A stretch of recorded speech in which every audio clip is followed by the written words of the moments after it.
Alright, so Mortal Kombat 1 is done. The complete edition is out, and now everyone and their mom is making videos of their perfect MK rosters for the next game. And you know what? I'm gonna do that later. What I'm doing today instead is focusing on something far more important for Mortal Kombat going forward, and that's who can and cannot miss the MK rosters from this point on.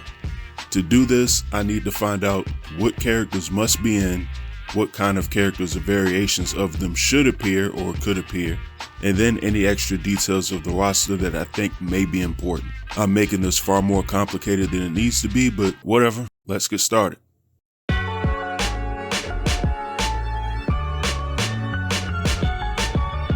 Okay, in trying to piece together a Mortal Kombat roster, a complete roster, I wanted to take a look at two of the greatest base MK rosters of all time. And it's kinda cheating with both of them, but I'll get to that. The first and most beloved choice is MK9. This roster was amazing. For die-hard Mortal Kombat fans who love the original trilogy of games, this was perfect. You pretty much had the roster of Mortal Kombat 1, Mortal Kombat 2, and UMK3 in one game with the addition of Quan Chi and Cyber Sub-Zero. That's basically all fan favorite legacy characters in one package. Also, now is a good time to point out that for this entire video, I'm referring to base rosters and I'm not thinking of DLC or extra content, as the base roster is far more important regardless of DLC. Anyways, the second roster that we have is Mortal Kombat Armageddon. There's no disputing this is the greatest roster in Mortal Kombat history. And if the current games are any indication, this roster will never be beaten. And the reason is simple. Every single Mortal Kombat character in a mainline game that has ever been featured was in this game. Absolutely wild. There's not even much to say after that. What can you say? How do you top every character ever in one shot? There are like 60 characters in this one game. Hell, we're lucky to get 25 in a base roster nowadays. Now let's look at what I consider to be bad MK rosters. And by bad, I mean just disappointing because of roster selection or missing characters. To me, there's never been a truly abysmal Mortal Kombat roster. But we got one pretty close one. Immediately, the Mortal Kombat 3 vanilla base roster comes to mind. Note, I love this game and the characters, it's just too many fan favorites were missing. But a little detail that also doesn't get brought up enough with this game is the lawsuits that were also taking place that made putting certain characters in a little more difficult than normal. To counter that though, I almost feel like you could have found other digitized actors to play the same characters, but what do I know? They did do that for Johnny Cage in the end anyways. But thinking outside the box for a second, I'd also like to point out another roster. Mortal Kombat 11. Now, this roster by no means is bad. But there are a few issues looking at the base roster that I feel like can never be done a second time, and I'll use MKX to illustrate this. The base roster of MKX completely ignored the story of the game. Additional story or canon skins had to be unlocked either in story mode or in the crypt. This is the only time I can recall ever seeing Old Man Liu Kang and Old Man Kung Lao. The reason for this choice was to avoid half the roster being undead as the results from MK9's story. Now going back to Mortal Kombat 11, a good chunk of this base roster is dead. This has to be one of the most unappealing and dark looking character select screens I've ever seen in my life, and not in a good way. This is very unappealing to most Mortal Kombat fans. You have to unlock most normal skins. This really sucks, but it's also not my only problem with MK11's base roster. Look at this roster. Other than the Revenants, is there any other big thing that sort of screams out at you about these characters? One does to me, and that's 5 Special Forces characters are in this game. And note, it's not like anybody was begging for them to be included. I'd argue that Cassie Cage and Jackie Briggs, even on polls done by Netherrealm staff themselves, are 2 of the least favorite of the combat kids to be included. Also, of all the factions in Mortal Kombat history, I'd say the Special Forces may be one of the least favorite. Are they important? Sure, but do we really need 4 or 5 of them? Now, another complaint I've seen about Mortal Kombat 1's roster, other than the cameos, is the lack of female characters. There were 6 females on the base roster, and I feel like I'm gonna piss a lot of people off with this one, but to me it's not that big of a deal. Not because I don't care if female characters are in the game or not, but I don't think this is as big of an issue as people are making out to be. MK11's base roster had 7 characters, 8 if you include unlocking Frost. Mortal Kombat X also had 6 female characters. No one cared. I don't understand why this was a big stickler with Mortal Kombat 1 specifically, but it was for whatever reason. Could we use more women in the game? Absolutely. Should we start having a counter of how many females as a quota we should have in each game? No, that's getting crazy. If we get an MK game and the roster has 5 of the greatest female characters of all time, I'll take it over 8 mediocre or irrelevant women with 2 decent ones any day. Quality over quantity here. The who they are is a lot more important in my mind than just them being females. Now, that being said, I'm gonna completely contradict myself right now by saying we kinda don't need to be going much lower than 6 female characters though. Now, looking at the MK9 and Armageddon rosters again, and comparing it to the MK3 and MK11, or hell, even a roster like Mortal Kombat Deception, which gets dogged out quite a bit, but may have had one of the most underrated rosters ever, and piggybacking on my last point, may have had the best women's roster ever. I've picked up on a few things that would make for vital parts of a good or potentially great MK roster. Also, like the video if you haven't. The things I've noticed when comparing these rosters, specifically when looking at them side by side by the way, were patterns. Number 1, Scorpion, Sub-Zero, Raiden, and Liu Kang have damn near appeared in every single main Mortal Kombat game. Liu Kang was given a pass for missing Mortal Kombat Deadly Alliance, but the fans did not forgive Scorpion and Raiden's absence in Mortal Kombat 3. So starting off, Scorpion, Sub-Zero, and Raiden must be in every single Mortal Kombat game going forward. If any of these 3 get removed, it better be on some Marshall and Forrest Law type stuff. Scorpion better have a son from hell that we've never seen before. Now with Liu, I noticed that there are at least 2 Shaolin monks in every game, except for the original Mortal Kombat 1, Mortal Kombat Deadly Alliance, and Mortal Kombat Deception. Mortal Kombat Armageddon, Mortal Kombat Gold or 4, and Mortal Kombat X all had at least 3 Shaolin monks in them. Honorable mention sort of goes to MK1. Basically, some combination of Liu Kang, Kung Lao, Kung Jin, and Kai has appeared in most Mortal Kombat games. So I came to a new conclusion that 2 roster spots, at the minimum, must be Shaolin monk characters, and one of them has to be Liu Kang. Again, he's too important of a character at this point to be missing. Now we have a new problem. The women.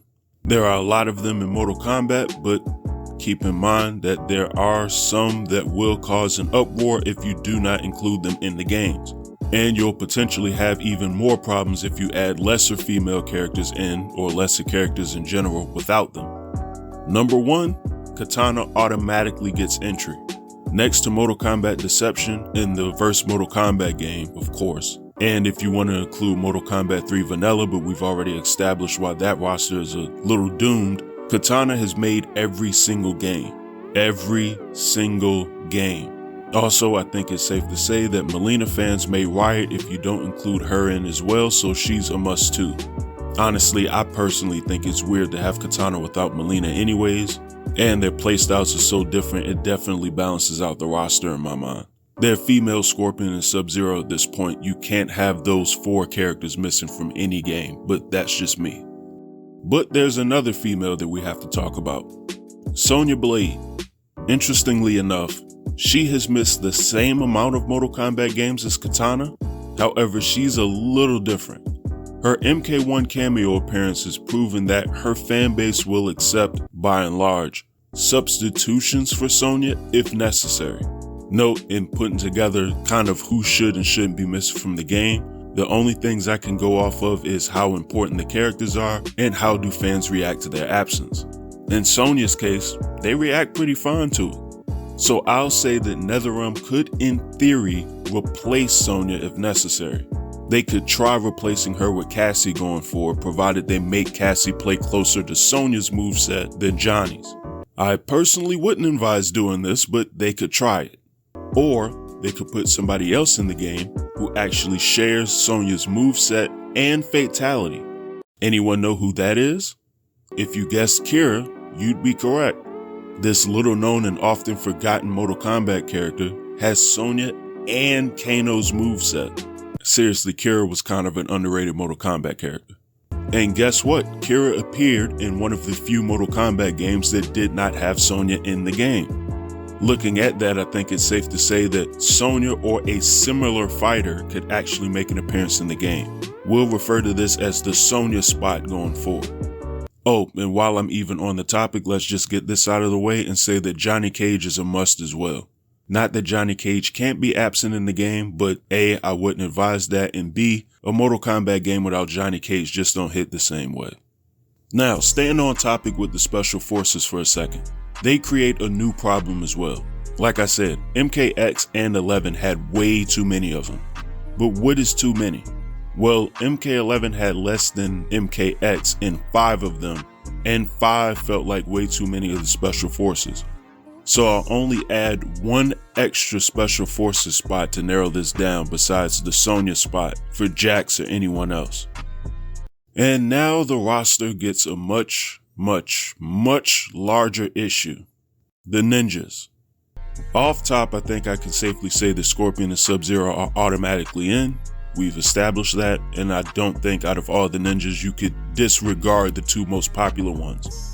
And if we're being very honest here, the most popular characters in Mortal Kombat are always going to be the ninjas. So what's left? We still have Reptile, Smoke, Rain, Ermac, Noob, Cyrax, Sector, and Tremor.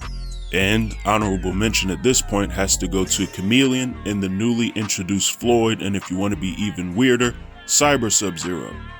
You know what? Scratch that. It's all Bi-Han and Kuai Liang. I'm taking that last one back. But in total, that's still 12 characters. That would almost be half of most Mortal Kombat rosters nowadays if you included every last one of them in a game. As cool as that would be, it would also be unreasonable as sometimes some of these characters can take a roster break. I personally am exhausted of Noob Saibot already. However, there are still a few problems left. Back to MK11 for a second. That base roster had 3 ninjas in it. 3 ninjas in the base roster. Like, seriously, Netherrealm, what are we doing? Excluding Floyd, you had 11 ninjas in the series and you only included 3 of them? Even Mortal Kombat 2 had 3 characters, and that was back in 1993. And with the DLC of Mortal Kombat 11, it just added 1 more ninja to it. We obviously can't be doing things like this going forward, so the question becomes, how do we make an MK roster without including every single ninja in the base roster and let it still be appealing to fans? Basically, what's the ninja criteria? So excluding MK9 and MK Armageddon, Ultimate Mortal Kombat 3 has 9 ninjas, and Deadly Alliance had 4. We'll use these as the maximum and minimums going forward to see what we'll accept as fans. So looking at the average of these, the number I got, of course, is 6.5. So considering Scorpion and Sub-Zero are already in, the number I'm left with is 4.5. I don't know how I started doing math here, but I'm calculating it like this. 5 ninjas must be in every Mortal Kombat game going forward, and if you don't want to include 5, you have to do 4.5. So out of the 4, you must have Reptile, Smoke, Noob, Rain, Ermac, Cyrax, or Sector. For the half, you include either Chameleon, Floyd, Tremor, or some sort of variation like a Cyber Sub-Zero, Cyber Smoke, or a brand new ninja. That is the standard. 5 ninjas or 4 and an odd ninja character to include into the roster, along with Scorpion and Sub-Zero. Also, if you haven't noticed by now, my base roster for an MK game has included 6 of the original 7. I laid off of Kano for a reason, and it's because out of all 7 Mortal Kombat characters, he's the one that can be avoided the most, in theory. A mistake that Netherrealm keeps making is including Kano in so many consecutive games, He's a character who I do believe could take a break from the roster, and I think Netherrealm would be given a pass for it. Including cameo Kano in MK1, he's pretty much been in every Netherrealm version of a Mortal Kombat game, and he's missed only a couple in the Midway era. But again, he can be avoided in theory. Kano can be removed, but the actual player doesn't have to be. What I mean by that is this: Kano has a loyal fan base, and players would be bothered to an extent if he was missing, but not a lot. And, like Sonya, ironically, Kano has a replacement. While you could sort of still use Kira to replace Kano, as I said earlier, she has both Kano and Sonya's moves, he has a far better replacement. Kano could easily take a break from a Mortal Kombat game and be replaced with Jarrett. Now, for those of you asking who the hell is Jarrett, number one, shame on you. Number two,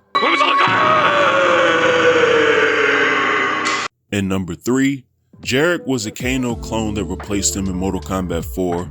He was in Mortal Kombat Armageddon, but they made the mistake of changing his move setup, which I guess is not a mistake. If Kano's already in the game, because the entire roster is, you've got to make some people look different. But seriously, Jarrett should just be the Kano replacement. His moveset really shouldn't change. Give Kano a break and insert Jarrett in his place. His fans would be happy with at least Kano missing if there was still a character that had the exact moveset. Both characters do the same moves, and hell, they're even both members of the Black Dragon clan. It's an easy fix if you want to break up the original 7 while keeping them in the game, at least in spirit. Now, in looking at these Mortal Kombat rosters, finally, there's one last thing that I believe is a must-have for all MK games going forward, and that's a pretty weird pattern that I can't believe I've never really noticed before. And that is, a playable former boss character must be in every single game's base roster. There is not a single boss in Mortal Kombat history that has not been playable in a game either previously or at a later date.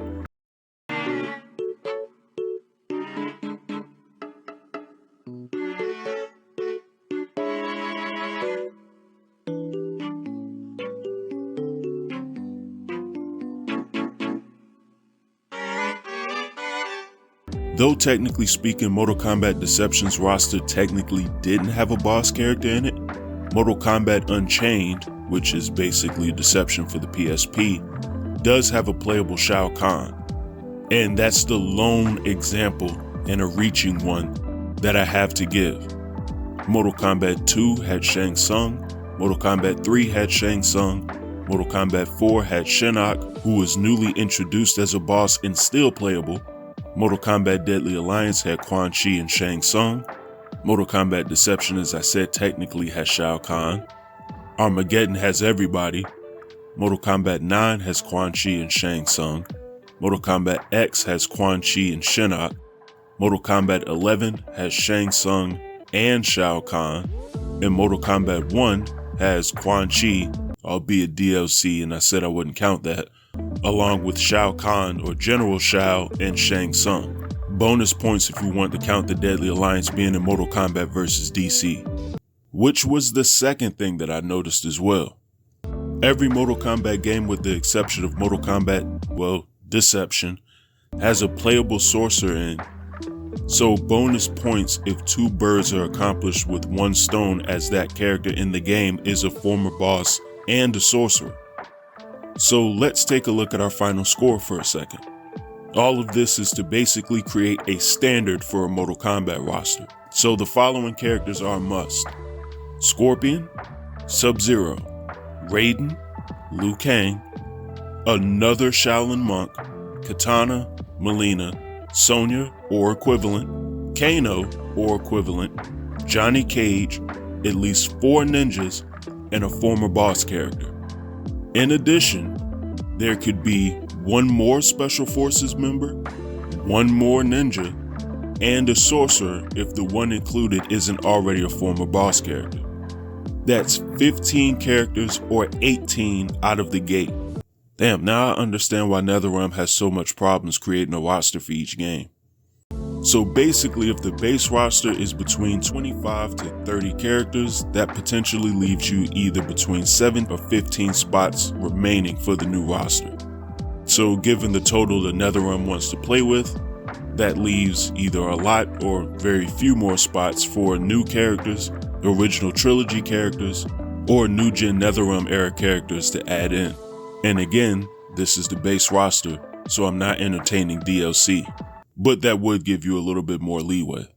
Being honest, even with the criteria I just came up with, I still don't think the criticism of the roster would be avoided because some people are just never happy. You can't please everyone. And some people are going to scour Mortal Kombat to find something to complain with.